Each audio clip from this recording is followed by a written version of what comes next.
Good morning students. मैं प्रीति शर्मा आपके अपने यूट्यूब चैनल प्रीत क्लासेस में स्वागत करती हूँ। स्टूडेंट्स, अगर आपको मेरी वीडियो अच्छी लगती हैं तो प्लीज़ उसको लाइक करो, शेयर करो और सब्सक्राइब करना मत भूलो। अगर मेरी बनाई हुई वीडियो में कोई कमी है तो प्लीज़ कमेंट जरूर कीजिए। स्टूडेंट्स, हमने पिछले लेक्चर में एक्सरसाइज 1.3 स्टार्ट की थी, जिसके हमने फर्स्ट टू क्वेश्चंस कंप्लीट कर लिए थे। स्टूडेंट्स, आज हम क्वेश्चन नंबर 3 करने जा रहे हैं, तो चलिए देखते हैं उसके अंदर क्या बोल रखा है। Prove that following are irrational, कि हमने बताना है कि जो नीचे दिए गए पार्ट्स हैं वे इरेशनल, इट मीन्स अप्रिमेय संख्याएं हैं। तो इसका फर्स्ट पार्ट देखिए, 1/√2। स्टूडेंट्स, हमने पिछले लेक्चर में डिस्कस किया था क्वेश्चंस की लैंग्वेज के बारे में कि क्वेश्चंस कैसे नोट करना है, कैसे एग्जाम में उसको डिफाइन करना है। तो यहाँ इस वीडियो में मैं इस टाइप्स के क्वेश्चंस की लैंग्वेज के बारे में डिस्कस नहीं करूंगी, मैं डायरेक्ट करती हूँ। अगर आपको क्वेश्चंस का जो प्रोसीजर है, जो मेथड है क्वेश्चंस को कैसे डिफाइन करना, अगर वो चीज देखनी है तो आप इससे पिछले वाली वीडियो में देखिए। लेट इफ पॉसिबल, इस टाइप्स के क्वेश्चन में हम कौन 1/√2 इज ए रेशनल नंबर, कि हमने मान लिया कि जो 1/√2 क्या है, एक प्रीमेय संख्या है। तो by the definition of rational number, कि प्रीमेय संख्या के अकॉर्डिंग हम क्या जानते हैं कि अगर कोई संख्या प्रीमेय संख्या है, रेशनल नंबर है, तो उसको हम p/q की फॉर्म में डिफाइन कर सकते हैं। तो it means we can write 1/√2 in the form of p/q। तो 1/2 को हम p/q की फॉर्म में डिफाइन कर सकते हैं। तो इसका रेसिप्रोकल लो एक बार, taking reciprocal on both side, taking reciprocal on both side, we get, हमें क्या मिलेगा कि √2/1 is equal to q/p।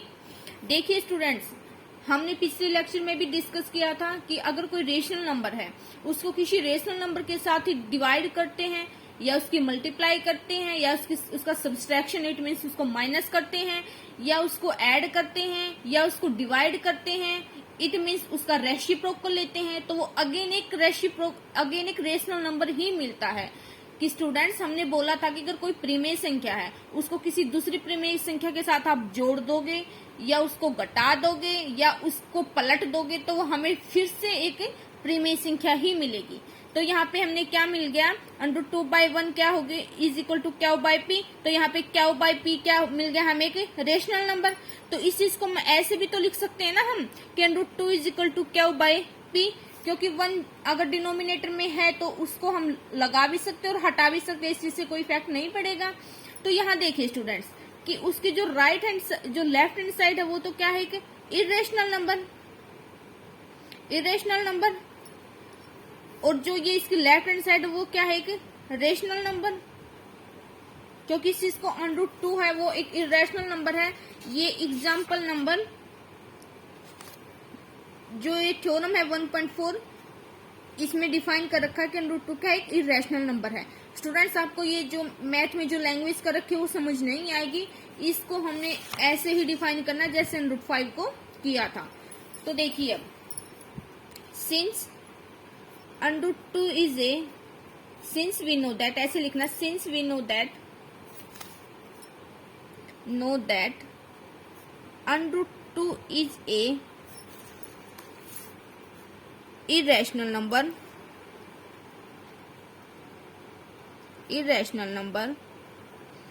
but q/p is a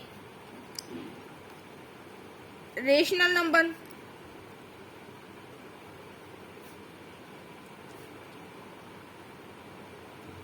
which is not possible,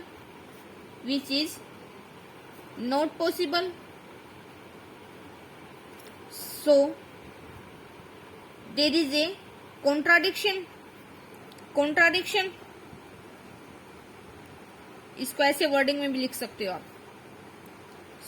so our अंजप्शन कि जो हमने स्टार्टिंग में माना था कि वो एक रेशनल नंबर है, वो रॉन्ग है, गलत है। हेंस 1/√2 इज ए क्या बन गई, इरेशनल नंबर। देखिए स्टूडेंट्स, एक बार हिंदी में भी रिपीट करते हैं कि हमें क्या मिला कि हम जानते हैं कि जो 1/√2 है वो एक अप्रीमेय संख्या है, और जो राइट हैंड साइड में क्यू बाई पी है वो एक प्रीमेय संख्या है।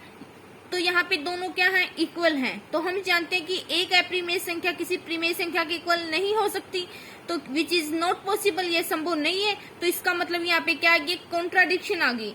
जो हम इसका कॉन्ट्राडिक्शन का मतलब है कि जो चीज हम स्टार्टिंग में मान के चले थे ना कि वो गलत आ गई हमारे पास, तो इसलिए हमने जो चीज मानी थी स्टार्टिंग में वो गलत है। और हमने क्या मानी थी स्टार्टिंग में कि 1/√2 क्या हमारा कोई प्रीमेय संख्या है, तो ये चीज गलत होगी। ये हमारा ये जो फैक्ट है, जो तथ्य हमने मान के चले थे स्टार्टिंग में वो गलत है। तो इसका मतलब क्या हो गया कि 1/√2 हमारे पास क्या मिल गई है कि अप्रीमेय संख्या है। ओके स्टूडेंट्स, तो चलिए अब सेकंड पार्ट की तरफ। 7 into √5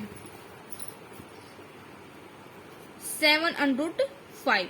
तो इसको एक बार आप मान के चलो कि ये p बाई की let if possible 7/5 is a rational number, so we can write 7/5 in the form of p upon q where q does not equal to 0। तो देखिए, जो अनरूट वाला जो नंबर है उसको एक साइड में रखिए, और जो दूसरे वाला नंबर है उसको उसे दूसरी तरफ लेकर जाइए। √5 को एक साइड में रखिए, तो 7 को उधर राइट हैंड साइड में लेके जाओगे तो क्या बन गया, p अपॉन में क्यू अपॉन में 7। तो क्या बन गया, ये p अपॉन में 7 क्यू।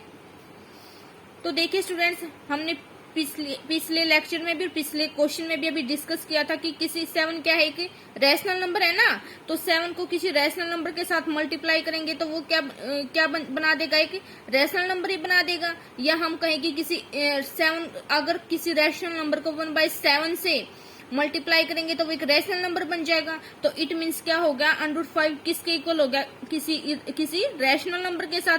1/7 क्रॉस p अपॉन में क्यू, तो ये पूरा क्या बन गया, एक रैशनल नंबर। लेकिन √5 है वो तो क्या है, इरेशनल नंबर है, बोथ आर इक्वल। तो it means there is a contradiction. तो जो हमने चीज मानी थी कि वो रेशनल नंबर है वो गलत है। तो it means 7/5 is a irrational number. देखिए क्वेश्चन नंबर पार्ट थर्ड। यहाँ पे क्या बताना हमें कि 6 प्लस के √2 इज ए इरेशनल नंबर। तो चलिए देखते हैं 6 प्लस के √2। तो इसको भी हम पिछले क्वेश्चंस की तरह ही करते हैं कि इसको हमने लेट कर लिया कि लेट इफ पॉसिबल 7 प्लस के √2 इज ए रैशनल नंबर। तो इसको कैसे लिख सकते हैं, p अपॉन में क्यू की फॉर्म में, where q does not equal to 0। तो इस 6 को हम राइट हैंड साइड में लेकर जाते हैं तो क्या बन गया, लेफ्ट हैंड साइड में क्या बच गया, √2 is equal to p upon में क्यू। यहाँ पे प्लस का था तो उधर जाके राइट हैंड साइड में माइनस का बन जाएगा। तो देखिए स्टूडेंट्स, ये 6 है, एक रैशनल नंबर है, इसको 6/1 भी तो लिख सकते हैं ना। तो 6 एक रैशनल नंबर है और p अपॉन में क्या भी एक रैशनल नंबर है। दोनों रैशनल नंबर्स की जो सब्सट्रैक्शन है वो अगेन क्या बना देगी, एक रैशनल नंबर। तो ये राइट हैंड साइड में ओवरऑल हमें क्या मिल गया, कि रैशनल नंबर, एक प्रीमेय संख्या मिल गई। लेकिन स्टूडेंट्स जो √2 है बाय थ्योरम 1.4 ये क्या है, कि इरेशनल नंबर है, both are equal, which is not possible कि कोई इरेशनल नंबर क्या रैशनल नंबर के इक्वल हो सकते नहीं ना। तो इसका मतलब यहाँ पे अगेन क्या आ गई है कि कॉन्ट्राडिक्शन। तो इसलिए जो चीज हमने मानी थी स्टार्टिंग में कि वो 6 प्लस के √2 एक प्रीमेय संख्या है, वो चीज गलत है। तो वहां से हमारे पास क्या आया कि जो 6 प्लस के √2 है वो क्या है, कि इरेशनल, इट मीन्स अप्रीमेय संख्या है। Okay students, exercise 1.3 is complete. I hope all is clear. तो अब हम चलते हैं एक्सरसाइज 1.4 की तरफ। इससे पहले स्टूडेंट्स मैं आपको कुछ इसमें यूज होने वाला जो कॉन्सेप्ट है उसके बारे में डिस्कस करूंगी। तो सबसे पहले आप जो मैं डिस्कस करने जा रही हूँ उसके लिए मैं एक नोट्स तैयार करती हूँ, तो आप उसको याद रखना आपको वो वाला। तो चलिए देखते हैं क्या बोल रखा उसमें।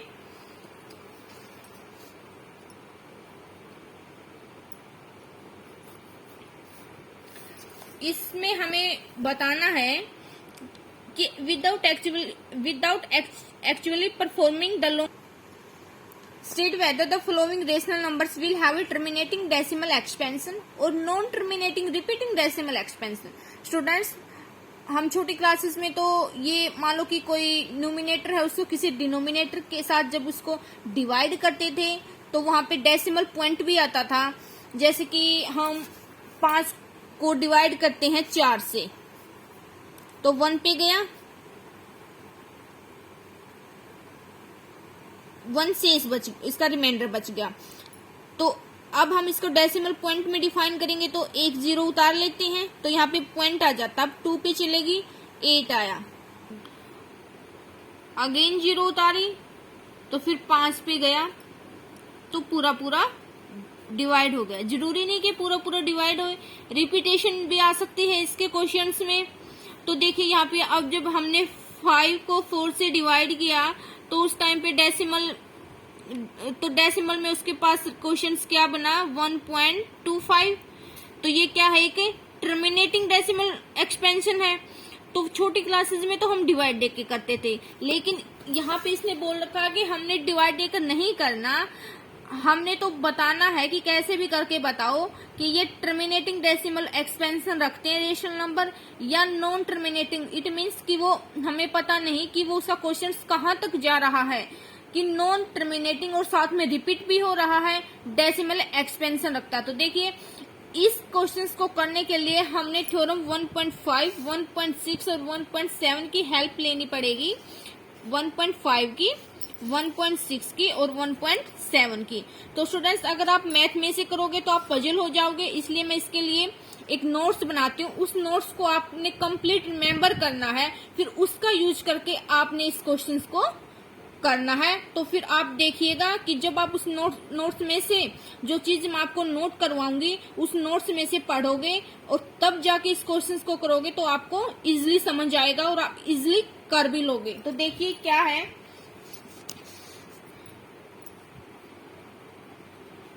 नोट भाई, क्योंकि फॉर्म में कोई भी रेशनल नंबर गिवन मिलेगा तो जब हम उसके क्यू, इट मीन्स उसके रिमाइंडर को फैक्टराइज करेंगे कि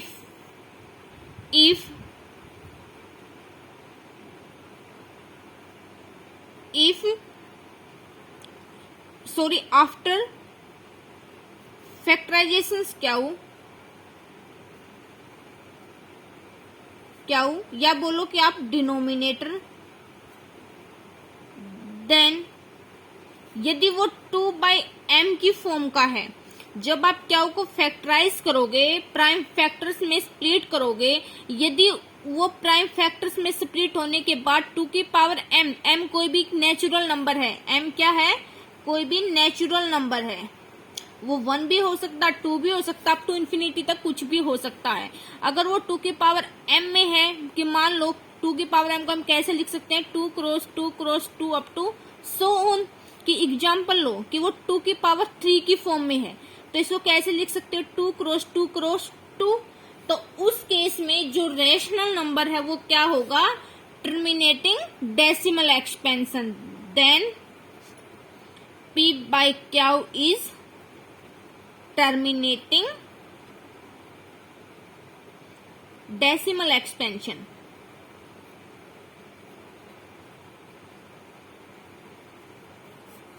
ये वाला नोट्स है स्टूडेंट्स, फर्स्ट हो गया।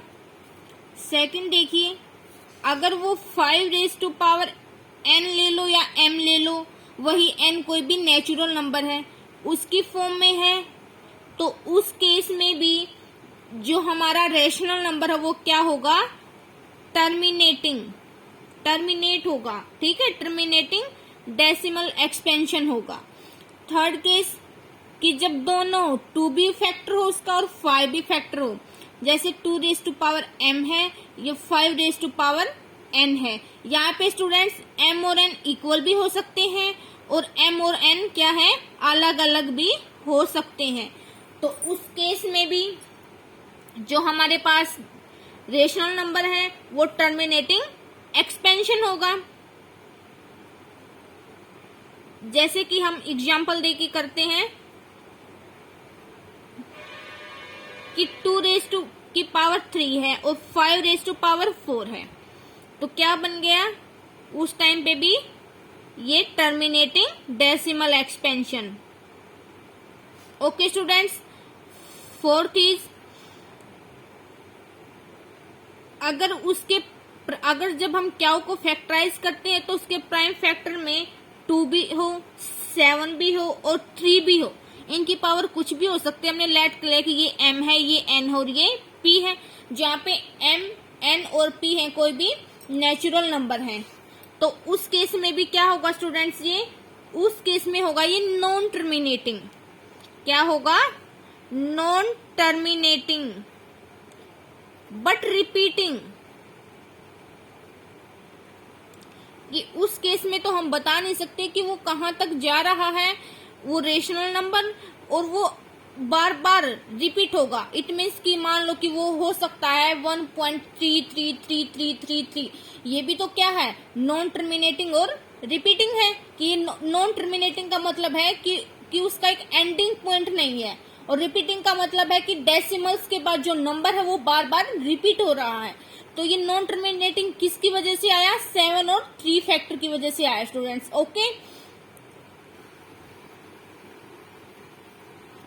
जब 5 के साथ भी 7 और 3 फैक्टर आए उस टाइम पे भी क्या होगा, ये non terminating but repeating, non terminating but repeating. यहाँ पे स्टूडेंट्स वो 5 की पावर कुछ भी हो सकती है, मान लो m है, n और p है, ठीक है। तो यहाँ भी 7 और 3 फैक्टर्स की वजह से नॉन टर्मिनेटिंग आया है। 6 देखिए,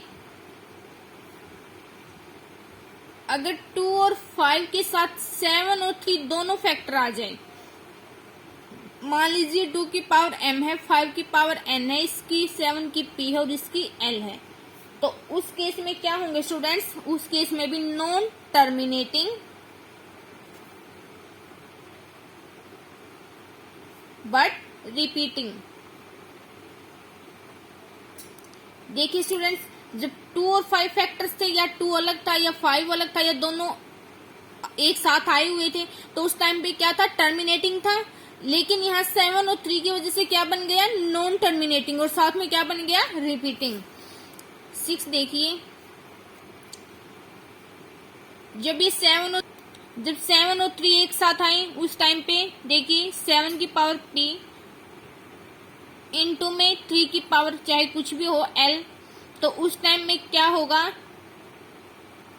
non terminating and non repeating, non terminating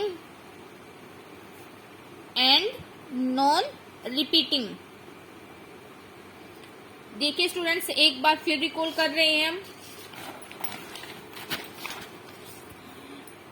कि हमें ये बताना है कि बताइए गिवन जो रेशनल नंबर है उसका डेसिमल पॉइंट का नेचर क्या होगा, कि वो टर्मिनेट होगा या नॉन टर्मिनेट होगा। तो उस समय हम करते हैं कि जो हमारे पास जो डिनोमिनेटर दिया हुआ है ना, उसको हम प्राइम फैक्टराइज में स्प्लिट करते हैं। इट मीन्स उसके हम अभाज्य गुणनखंड बनाते हैं। अगर उसके जो अभाज्य गुणनखंड है, जो प्राइम फैक्टर है, वो अगर सिंगल 2 की पावर m की फॉर्म में है, यहाँ पे m है, जो n है, जो l है, जो p है, वो सारे क्या है, एक नेचुरल नंबर्स हैं। अगर वो 2 की पावर m की फॉर्म में मिलेगा तो उस टाइम पे हमें क्या मिलता है कि जो हमारे पास गिवन रेशनल नंबर है उसका टर्मिनेटिंग डेसिमल एक्सपेंशन है। इट मीन्स टर्मिनेट का मतलब होता है कि उसका एंडिंग पॉइंट है, ठीक है। अगर हमारे पास सिंगल 5 की पावर कोई है, या 1 भी हो सकती है, 2 भी हो सकती है, तो उस केस में भी हमारे पास क्या होगा students, terminating decimal expansion. Third students, अगर 2 और 5, 2 एंड 5 दोनों एक साथ आए हुए हैं, उसके प्राइम फैक्टर्स में, तो उस टाइम पे भी क्या होगा, वो टर्मिनेटिंग एक्सपेंशन होगा स्टूडेंट्स। देखिए यहाँ पे जो m है रो n है, ये आपस में इक्वल भी हो सकते हैं स्टूडेंट्स और आपस में इक्वल नहीं भी हो सकते। ठीक है, तो दोनों केसेस में ही वहां पे क्या मिलेगा हमें, टर्मिनेटिंग डेसिमल एक्सपेंशन। फोर्थ कौन सा स्टूडेंट्स, जब 2 के साथ 7 और 3 हो तो उस टाइम पे क्या होगा कि वो नॉन टर्मिनेटिंग होगा। किसने बना दिया नॉन टर्मिनेट, 7 फैक्टर ने और 3 फैक्टर ने। लेकिन रिपीट किसकी वजह से हुआ, कि 2 फैक्टर की वजह से हुआ, क्योंकि 2 फैक्टर की वजह से क्या था, वो टर्मिनेट था, लेकिन यहाँ पे 7 और 3 ने उसको नॉन टर्मिनेट बना दिया। ठीक है, तो देखिए अगर 2 के साथ कोई सिंगल 7 आए तो उस, अगर ऐसे आए कि 2 इंटू में 7, तो उस टाइम पे भी स्टूडेंट्स ये नॉन टर्मिनेटिंग होगा बट रिपीटिंग होगा। ठीक है, अगर 2 के साथ 3 आए तो उस केस में भी मान लो कि 7 नहीं है, वहां पे 2 और 3 है, तो उस केस में भी वो क्या होगा, नॉन टर्मिनेटिंग और रिपीटिंग होगा। स्टूडेंट्स कहने का मतलब ये है कि जो 7 है या 3 है, ये दोनों एक साथ आए या ये अलग अलग से आए 2 और 5 के साथ, तो हम उस टाइम पे नॉन टर्मिनेट कर देते हैं उसको, डेसिमल एक्सपेंशन को। ओके, फिफ्थ देखिए कि अब किसके साथ आ गए, 7 और 3 5 के साथ आ गए, तो इसका मतलब इसने क्या बना दिया, डेसिमल एक्सपेंशन को नॉन टर्मिनेट बना दिया। और जो रिपीट किसकी वजह से हुआ, 5 फैक्टर की वजह से। अब 6 देखिए स्टूडेंट्स कि 2 और 5 दोनों के साथ ही क्या आ गए, 7 और 3, तो 7 और 3 तो क्या बनाते हैं स्टूडेंट्स, चाहे ये अलग अलग आए, चाहे ये दोनों पेयर, चाहे ये दोनों जो नंबर्स हैं 7 और 3 एक साथ आए, तो उस टाइम पे ये नॉन टर्मिनेट ही बना देते हैं। अगर ये अलग अलग आए तो उस टाइम पे नॉन टर्मिनेट तो बनाते ही हैं, लेकिन अगर इनके साथ न तो 2 है न 5 है, तो उस केस में ने नॉन रिपीटिंग भी बना दिया। अगर होता, मान लो कि 2 होता है 5 होता है, तो उस टाइम पे क्या बना देते हैं, रिपीटिंग।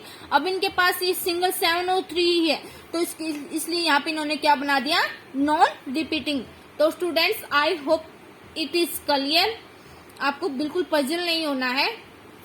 तो देखिए एक बार, जो ये मैंने 7 केसेस जो राइट डाउन करवाए हैं, ये आपको ध्यान रखने हैं, याद भी करने हैं, इसके ऊपर ही बेस्ड रही क्वेश्चन नंबर फर्स्ट। तो चलिए करते हैं।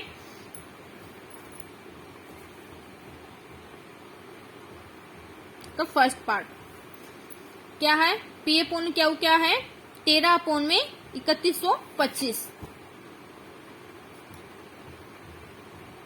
हमने इसके जो डेसिमल एक्सपेंशन है उसका नेचर बताना है कि वो टर्मिनेट है नॉन टर्मिनेट। तो चलिए यहां लिखते हैं, here p upon q is 13 upon में 3125। Now factorisation of Q,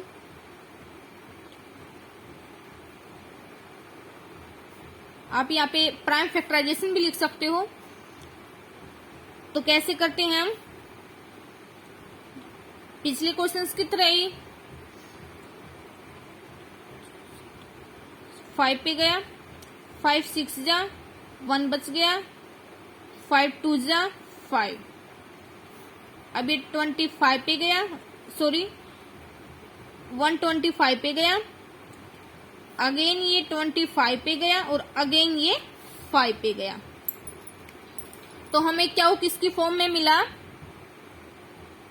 hair यहाँ क्या मिला हमें, जो क्यू है 3125 वो किसके इक्वल आ गया, 5 इंटू 5 इंटू 5 इंटू कितने 5 है, 1 2 3 4 5, 5 इंटू 5।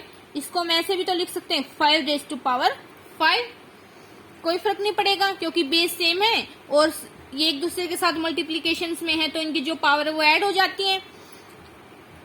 तो हमने यहाँ पे क्या लिखना है, here factorization of q, factorization of q is the form of, किसकी फॉर्म में है, 5 raise to power m, where m is natural number. So given rational number has a terminating decimal expansion। Decimal expansion. इस तरह से तो questions की language करनी है और इस तरह से हमने इस टाइप्स के क्वेश्चंस करने स्टूडेंट्स। देखिए यहाँ पे इसने क्या बोल रखा है कि जो हमने फैक्टर किए इसके क्यू के, तो वो किसकी फॉर्म में मिले कि 5 की कोई पावर है, हमने 5m में मिले, जहाँ पे m कोई भी नेचुरल नंबर है। यहाँ पे m की वैल्यू क्या है 5 है। तो हमने अभी अभी पढ़ा था कि अगर क्यू के जब हम फैक्टराइजेशन करते हैं तो वो 5m में मिले, तो उस टाइम पे हमारे पास रेशनल नंबर्स क्या रखता है, टर्मिनेटिंग डेसिमल एक्सपेंशन। तो हमने यहाँ पे लिख दिया सो given rational numbers has a terminating decimal expansion. Okay students, तो अब मैं लैंग्वेज नहीं करवा रही स्टूडेंट्स, मैं डायरेक्ट ही स्टडी कर रही हूँ 7/8। तो यहाँ पे देखिए स्टूडेंट्स, जब हम यहाँ पे देखिए क्या है 8 है, तो जब हम इसके प्राइम फैक्टर्स करेंगे तो किसकी फॉर्म में आएंगे, 8 किसकी फॉर्म में आया 2 क्रॉस 2 क्रॉस 2। इसको हम ऐसे भी तो लिख सकते हैं ना 2⁻3। तो देखिए यहाँ पे जो 8 है वो किसकी फॉर्म में है 2⁻m की फॉर्म में है। तो it means it has a decimal expansion here. Factorization of Q having form 2⁻m, so 7/18 has a terminating decimal expansion.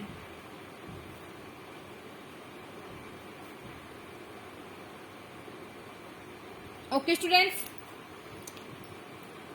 Third question आप ट्राई कीजिएगा, थर्ड पार्ट सेम है। फोर्थ की तरफ चलते हैं, या चलिए एक बार थर्ड का भी कर ही लेते हैं। चलो 64/455, यहाँ पे 455 का करूं, 5 पे गया 1, 7 पे गया तो 13। तो क्या बन गया यहाँ पे, जो ये 455 है किसकी फॉर्म में बन गया 5 क्रॉस 7 क्रॉस 13 की फॉर्म में।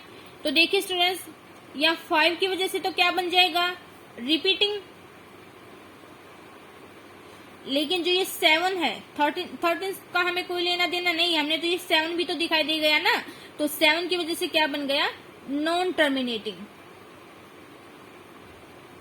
Non terminating but repeating decimal expansion. चलिए फोर्थ पार्ट की तरफ, 15/1600, तो इसका करते हैं 1600 का। तो चलिए 2 पे गया, अगेन 2 पे गया, 400 आया, अगेन 2 पे गया, 200 आया, अगेन 2 पे गया, 100 आया, अगेन 2 पे गया, 50 आया, अगेन 2 पे गया, 25 आया, नाउ 5 पे गया तो स्टूडेंट्स 5 आया।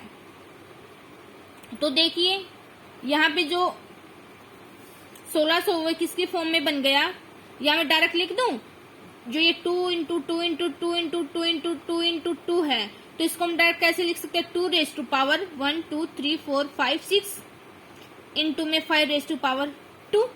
तो देखिए स्टूडेंट्स, ये किसकी फॉर्म में आ गया, ये क्या हो 2⁻m इंटू 5⁻n की फॉर्म में। और हमने अभी डिस्कस किया था अगर इस फॉर्म में हो तो क्या बना देगा ये टर्मिनेटिंग डेसिमल एक्सपेंशन। ओके, तो चलिए